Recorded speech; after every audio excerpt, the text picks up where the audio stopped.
Halo, ketemu lagi dengan saya di Irfan Aquatic. Oke teman-teman ya, ini video singkat dari saya tentang salah satu perawatan ikan mas koki ya, bagi yang punya ikan mas koki khususnya. Ini hari ini saya beri pakan dari brokoli ya teman-teman ya. Karena ikan mas koki kan termasuk salah satu ikan yang makannya lumayan lahap ya, makannya cukup lahap bahkan. Jadi sesekali untuk perawatan pencernaan, maka ikan mas koki boleh kita beri sayuran. Caranya adalah dengan merebus sayuran tersebut sampai lunak ya teman-teman ya. Ini contohnya brokoli ini saya rebus beberapa menit sampai lunak ya, sekitar 8 sampai 10 menit, kemudian saya berikan kepada ikan mas koki langsung di tank akuarium. Nah, teman-teman, selain brokoli, bisa juga teman-teman sayuran yang lain ya, seperti mungkin selada atau kacang polong. Yang jelas harus direbus dulu sampai lembut, supaya bisa dikonsumsi dengan sempurna oleh ikan mas koki. Nah, oke, selain itu teman-teman, ada satu bisa saya katakan penyakit ya, yang biasa dialami oleh ikan mas koki, yang salah satunya adalah yang disebut swim bladder atau lebih sering disingkat dengan SB.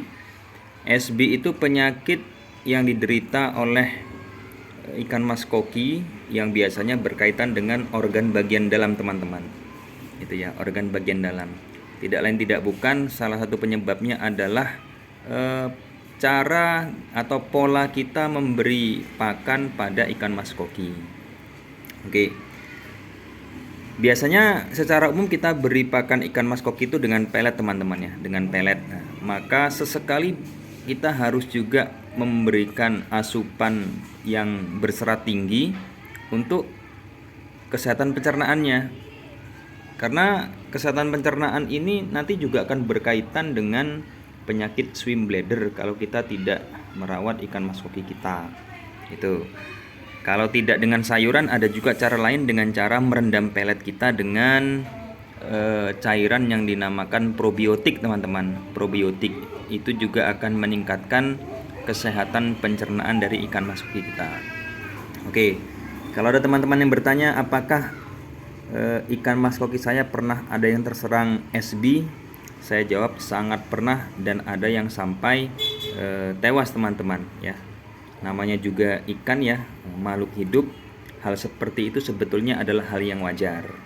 Penyebabnya adalah beberapa diantaranya kualitas air yang kurang baik atau overfeeding. Overfeeding itu maksudnya kita kelebihan dalam pemberian pakan, baik jumlahnya maupun rutinitas pemberian pakannya, yang secara normal 2 kali sehari, ini sampai melebihi batas normal gitu ya, sehingga akan terjadi swim bladder pada ikan mas koki kita. Mudah-mudahan tidak terjadi pada teman-temannya. Tapi walaupun itu terjadi, di sisi lain itu sebetulnya bukan kesalahan mutlak dari kita, karena secara umum apalagi ikan mas koki yang sudah semakin dewasa, tentu ya namanya bertambahnya usia teman-teman ya, ada saja yang di saat-saat tertentu akan terserang oleh penyakit. Itu hal yang wajar teman-teman. Itu ya. Baik ikan-ikan yang lain juga demikian juga ya, ikan-ikan yang lain. Oke, ini mereka lagi makan brokoli teman-teman ya, lagi lahap, lagi asik. Saran saya ketika teman-teman memberi pakannya di dalam akuarium seperti ini, baiknya pompa atau power head dimatikan saja terlebih dahulu, supaya sayuran yang lepas gitu ya, yang tergigit tapi belum termakan, itu tidak tersedot oleh pompa. Itu teman-teman ya. Oke, terima kasih teman-teman. Sampai ketemu di video selanjutnya. Salam dari saya di channel Irfan Aquatic.